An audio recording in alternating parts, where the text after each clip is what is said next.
कुछ मईशत के हवाले से बात करें तो पाकिस्तान की सिफारतकारी और मईशत में बड़ी पेशरफ देखने को मिल रही है। अमरीका और चीन के बाद अब मलेशिया से भी मौशी मुआहदे होने जा रहे हैं। वज़ीर आज़म के दौरे मलेशिया के दौरान दोनों ममालिक के दरमियान तिजारत समेत मुख्तलिफ शोबों में मुफाहमत की याददाश्तों पर दस्तखत किए गए। इसके साथ आलमी मालियाती मंजरनामे में मुल्क की मईशत ने नई तारीख रकम कर दी है।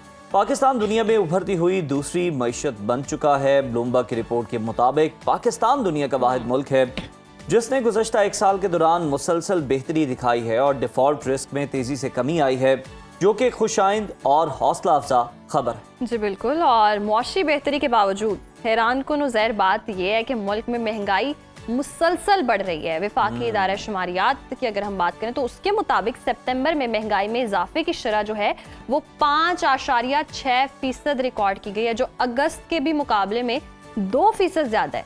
आलमी बैंक ने भी दावा किया है कि पाकिस्तान में गुर्बत में तशवीशनाक हद तक इजाफा हो रहा है और गुज़श्ता 3 साल में गुर्बत 7% जो है वो बढ़ गई है। तो आप देखें सारी खबरें दावे जो हैं वो तो ठीक अच्छे आ रहे हैं, लेकिन महंगाई भी बढ़ रही है और गुर्बत में भी इजाफा हो रहा है। और उधर 7 अरब डॉलर के पैकेज के दूसरे जायजे के लिए हम देख रहे हैं कि IMF के साथ पॉलिसी सतह पर जो नेगोशिएशंस हैं वो भी आखिरी मरहले में दाखिल हो चुकी हैं। आलमी मालियाती इदारे ने खतरे की घंटी बजाई है और खदशा जाहिर किया कि इलाकाई कशीदगी में इजाफा और आलमी सतह पर गैर यकीनी की सूरत हाल पाकिस्तानी मईशत पर असरअंदाज हो सकती है। कशीदगी बढ़ने से अजनास की कीमतों में इजाफा, GDP की शरह में सुस्त रवी और गैर मुल्की सरमायाकारों के एतमाद में कमी आ सकती है। IMF ने पहली तिमाही में शॉर्टफॉल को पूरा करने के लिए 200 अरब रुपए के इजाफी टैक्स लगाने की तजवीज़ भी दे दी। जी बिल्कुल। तो इसी तमाम तर सूरत हाल पर आज हम अपने प्रोग्राम करेंगे। हमारे साथ मौजूद है माहिर मईशत हारून शरीफ साहब। बहुत शुक्रिया आपके वक्त का। गुड मॉर्निंग, वेलकम टू सुनो पाकिस्तान। कहिएगा सबसे पहले तो हम ये जो दावे वादे देख रहे हैं, इतने मुआहदे हो रहे हैं और इतने दीगर ममालिक से ताल्लुकात बहुत बेहतर हो रहे हैं, मईशत जी दुरुस्त समत की जानिब गामजन है और अमेरिका हो और चीन के बाद मलेशिया से भी तिजारती मुआहदे होने जा रहे हैं। ये तिजारती मुआहदे मुल्क की मईशत के लिए कितने फ़ायदेमंद साबित होंगे, क्योंकि ख़बरें तो बिल्कुल अपोजिट है, जो डिजिट्स हैं वो तो बिल्कुल मुख्तलिफ हैं। महंगाई में इजाफा हो रहा है, गुर्बत बढ़ रही है। जी बहुत शुक्रिया एंड गुड मॉर्निंग। देखिए, मईशत को देखने के मुख्तलिफ लेंस या जाविये होते हैं। ये जिनका आप रेफरेंस दे रही हैं ब्लूमबर्ग का या क्रेडिट रेटिंग एजेंसीज का, इनका जाविया एक मुल्क की कर्ज वापस करने की सलाहियत से लिंक होता है। तो जहां तक वो सलाहियत है, हमारे रिजर्व्स बेहतर हो गए हैं, IMF प्रोग्राम के अंदर फाइनेंशियल मैनेजमेंट बेहतर हो गई है, हमने कुछ रिफॉर्म्स भी की हैं, तो उससे अब दुनिया के जो लेंडर्स हैं, मैं बड़ा क्लियरली एक्सप्लेन करूं, उनको तसल्ली ज्यादा है कि पाकिस्तान डिफॉल्ट नहीं करेगा। और ये सरकार के लिए एक बड़ी तसल्ली बख्श बात है कि जब वो दौरे करते हैं, लोगों से बात करते हैं, तो लोग उन्हें कहते हैं कि जी आपके पास तो कर्ज वापस करने के पैसे ही नहीं है। तो वहां पर अब ये इदारे हमारे लिए एक अच्छी सर्टिफिकेशन दे रहे हैं और इंशाल्लाह अगर IMF प्रोग्राम में भी ट्रांच के अंदर हमारे मुज़ाकरात कामयाब हो जाते हैं, विच इज़ लाइकली, तो आपके कुछ रिजर्व्स और मुस्तहकम हो जाएंगे। अब आइए दूसरी बात, जो मईशत का रिवाइवल है, मैक्रो इकोनॉमिक इंडिकेटर्स और स्टेबिलिटी उसका सिर्फ एक हिस्सा है। हम जो बात कर रहे हैं कि अगर आपने जॉब्स क्रिएट करने हैं, आपने कंजम्पशन पावर जो इरोड हो गई है उसको डील करना है, आपने एक्सपोर्ट्स बढ़ानी है, ये है रियल सेक्टर मईशत।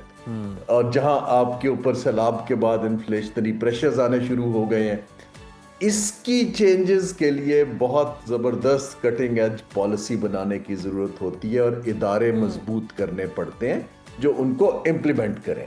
पाकिस्तान काफ़ी अरसे से इस एरिया में स्ट्रगल कर रहा है।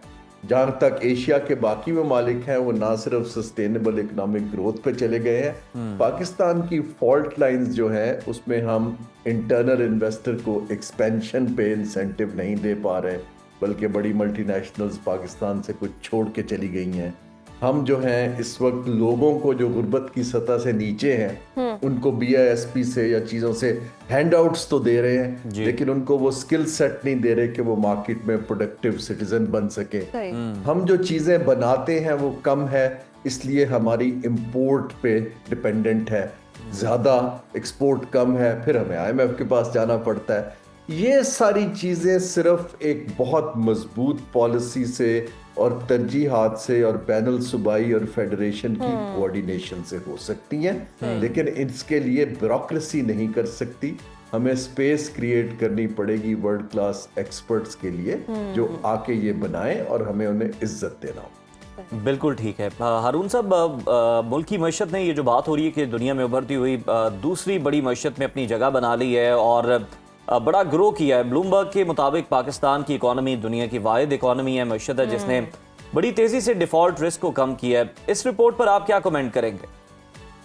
जी, मेरा कमेंट है कि ये रिपोर्ट बहुत अच्छी है, लेकिन हमें डिफॉल्ट रिस्क के कम होने पे और मईशत के रिवाइवल को लिंक करने के लिए उसके अंदर बहुत से स्टेप्स हैं। देखिए, डिफॉल्ट रिस्क आपके सर पे चल रहा हो, फिर तो आप आईसीयू में पड़े हुए हैं, पेशेंट जो है वो बिल्कुल सांस ही नहीं ले पा रहा। अब ये है कि आप आईसीयू से निकल के नॉर्मल वार्ड में आ गए हैं, लेकिन सेहतमंद बन के अगर आपने ग्रोथ की तरफ चलना है, इमर्जिंग एशिया है जैसे इंडोनेशिया है, वियतनाम है, कैम्बोडिया है, अगर आपने उस सिम्त में जाना है तो फिर हमें कुछ विनर्स पिक करने होंगे कि जहां हमारा कंपैरेटिव एडवांटेज है उसके पीछे पैसे भी डालने होंगे, ह्यूमन स्किल्स भी डालनी होंगी, टेक्नोलॉजी भी लानी पड़ेगी। तो ये खुशाइन चीज है कि इसमें सऊदी अरब भी हमारी तरफ देख रहा है, चीन भी देख रहा है, लेकिन जब तक लोकल इन्वेस्टर को इंसेंटिव नहीं मिलेंगे और वो एक्सपैंड नहीं करेंगे तो बाहर के इन्वेस्टर कॉशियस रहेंगे। देखिए ना, जब बाहर का इन्वेस्टर लीड लोकल इन्वेस्टर से लेता है तो ये ब्लूमबर्ग की रिपोर्ट्स वगैरह जो ग्लोबल लेंडर्स हैं, मल्टीलैटरल्स हैं, जिन्होंने मुल्कों ने हमें कर्ज दिया हुआ है, उनके लिए बायस से इत्मीनान है कि बहुत अच्छा परफॉर्म हो रहा है। लेकिन खाली कर्ज पे तो मईशत नहीं चलती, हमें तो इन्वेस्टमेंट चाहिए। इन्वेस्टमेंट के लिए इन्वेस्टमेंट क्लाइमेट के अंदर हमें बहुत ड्रास्टिक चेंजेस लाने की जरूरत है। सही, हमें चेंजेस लाने की ज़रूरत है। हारून साहब, मुआशी तरक्की की खबरें यकीनन खुशाइंद भी हैं और हौसला अफजा भी हैं, लेकिन अगर एक आम शख्स की बात करें ना या आम आवाम की बात करें, वो ये डिजिट्स या ये अदादो शुमार नहीं देखती। उसको यही है कि मेरे घर रोटी आ रही है, महंगाई में कितनी कमी हो रही है। तो ऐसे कौन से फैक्टर्स हैं, कौन सी ऐसी चीज़ें हैं जिन पर हम काम करके अवाम को बिलाखिर रिलीफ दे सकते हैं और महंगाई में कमी ला सकते हैं? देखिए, अवाम को सस्टेनेबल रिलीफ सिर्फ जॉब क्रिएशन और इकोनॉमिक अपॉर्चुनिटीज क्रिएट करने से है। एक तो हमारा बैंकिंग सेक्टर जो है वो छोटे बिजनेसमैन के लिए, उनके पास पैसा कोई नहीं है, 65% गवर्नमेंट को लेंड कर दिया जाता है, बाकी बड़े लोग ले जाते हैं। तो हमें एक तो अवाम के लिए, छोटे कारोबार के लिए, ट्रेडर के लिए फाइनेंसिंग की विंडो को अर्जेंटली एड्रेस करना है, ताकि वहां पर कारोबार बने। एक एक अगर बंदा दो दो लोगों को भी हायर करता है तो फिर लोगों की गुर्बत में कमी और रोजगार बढ़ना शुरू हो जाता है। जहां तक महंगाई का ताल्लुक है, वो हमारा मार्केट का मैकेनिज्म बहुत कमजोर है, रेगुलेशन हमें टेक्नोलॉजी बेस्ड नहीं आती है, तो मिडल मैन भी पैसे कमाता है, होर्डर भी कमाता है, और इंफॉर्मेशन ना होने की वजह से वो प्राइसेस के अंदर प्ले करते हैं।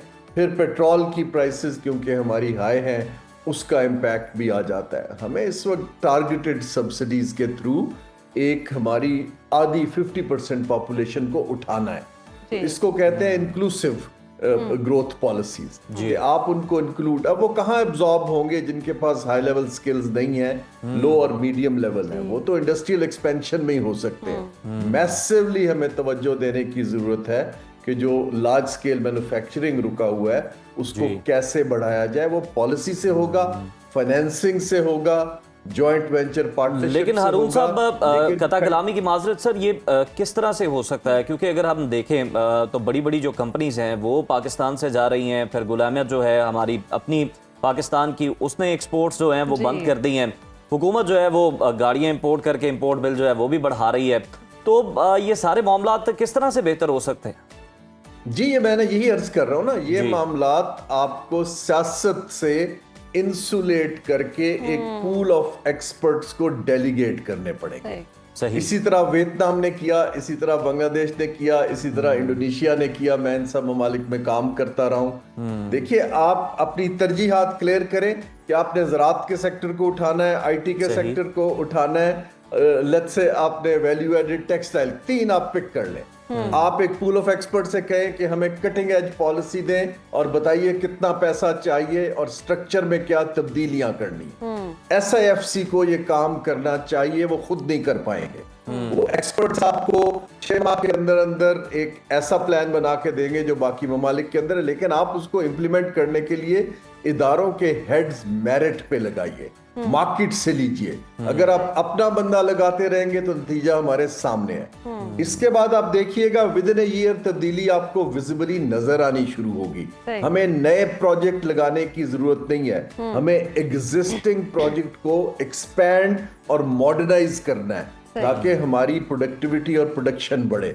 इसी सिमत पे बाकी ममालिक आगे गए हैं। इकोनॉमिक्स कोई चेंज नहीं होगी दुनिया की, हमें भी वही पकड़ना है। हम एक ओल्ड स्कूल में हैं कि बेल आउट मिल जाए, एक मुल्क से पैसा मिल जाए, कुछ 6 माह के लिए मामला ठीक हो जाए। लेकिन ये 25% से ज्यादा लोग गुर्बत की सतह के नीचे और 25% वल्नरेबिलिटी के ऊपर अगर आप नंबर्स में जाएं तो this is over 100 million people. We need to focus all policies about these people, otherwise यहाँ हम जो है वो स्टेबिलिटी का जो सेशन है वो डिले होता जाएगा। तो macro economic good, but immediately cutting edge policy making out of bureaucracy, out of politics, otherwise ये नहीं चल पाए। लेकिन हारून साहब, हम देखते हैं कि जो भी हुकूमत आती है वो IMF से छुटकारे की बात करती है और ये कहती है बस ये आखिरी प्लान होगा, आखिरी बार होगा। लेकिन अब हम देख रहे हैं कि पॉलिसीज जो हैं इनके साथ IMF के साथ भी वो आखिरी मराहिल में दाखिल हो गए हैं। मालियाती इदारे ने पिछले 2 साल के तकरीबन 11 अरब डॉलर की तिजारती डेटा में फ़र्क की वजाहत मांगी है। IMF वजाहत क्यों मांग रहा है और IMF से हम फिर कैसे छुटकारा पा सकते हैं? जी देखिए, पहली बात तो ये है कि हम, जैसे मैंने अर्ज किया, जब तक हमारा एक्सपोर्ट और इंपोर्ट का तवाज़न बराबर नहीं होगा, हमें बाहर को पेमेंट करने के लिए अगर मैसिव इन्वेस्टमेंट नहीं आती, कर्ज लेना होगा। हम IMF के शिकंजे में 30 साल से इसी साइकिल में, क्योंकि हमारी मईशत की जो हम GDP ग्रोथ भी दिखाते हैं वो ट्रेडिंग पे बेस्ड होती है, कंजम्पशन पे होती है, प्रोडक्शन और मैन्युफैक्चरिंग पे नहीं होती। ये मैं बार बार कह रहा हूँ, हमें उस साइड पे पॉलिसी शिफ्ट करनी है। दूसरी चीज ये है कि ये जो हमारा पाकिस्तान ब्यूरो ऑफ स्टैटिस्टिक्स है, इसको एक मजबूत बोर्ड और मजबूत लीडरशिप की जरूरत है जो इंटरनेशनली जिनको समझ हो, ताकि IMF वगैरह हमारे डेटा के ऊपर एतराजात ना करें। अभी हमारी dependence international multilateral financing institutions के ऊपर हाई है और हमें ऐसे एक्सपर्ट्स चाहिए जिनको उसका तजुर्बा हो, उससे डील कर सकें। मैं बारहा कह रहा हूं, विदाउट क्रिटिसाइजिंग, कि ब्यूरोक्रेसी में हमारे में वो सलाहियत नहीं है, इसीलिए बार बार ये चीजें सामने आती हैं। सलाहियत का ना होना एक फॉल्ट है, लेकिन ये कोई बुरी बात नहीं है। आप सलाहियत पैदा कर सकते हैं बाय इंपोर्टिंग एक्सपर्टीज। हमें इस वक्त इन इदारों के साथ काम करना है, लेकिन वॉर फुटिंग के ऊपर ऐसी पॉलिसीज बनानी है कि जो सेक्टर्स हमारे एक्सपोर्ट कर सकते हैं उनकी हम कॉस्ट ऑफ डूइंग बिजनेस को कम करें और एक्सपोर्ट की तरफ लोकल इन्वेस्टर पे तवज्जो दें। ये जो एक ऑब्सेशन है फॉरेन डायरेक्ट इन्वेस्टमेंट का और बिलियंस ऑफ डॉलर्स का, आई थिंक हमें इससे निकल आना चाहिए और अपनी इंडस्ट्री को एक्सपेंशन की रास्ते पे डालें। चीन के ताउन से डालें, सऊदी अरब के ताउन से डालें, लेकिन अपने इन्वेस्टर को लीड रोल दीजिए। तो अपने लोकल इन्वेस्टर को हमें जो है वहाँ तवज्जो देने की ज़रूरत है। बहुत शुक्रिया हारून साहब वक्त देने के लिए। और यकीनन हम बैरूनी सरमायाकारी की तो बात करते हैं, लेकिन लोकल जितने भी इन्वेस्टर्स हैं उन पर तवज्जो नहीं दी जाती। उस हवाले से हुकूमत को पॉलिसीज़ बनाने की ज़रूरत है ताकि एक्चुअल में जो पाकिस्तान की मईशत है वो दुरुस्त समत की जानिब गामज़न हो और आवाम को रिलीफ मिले और हमारे जो अंदरूनी सरमायाकार हैं उनको भी रिलीफ मिले, उनको बेहतरी मिले, उनको ग्रोथ मिले।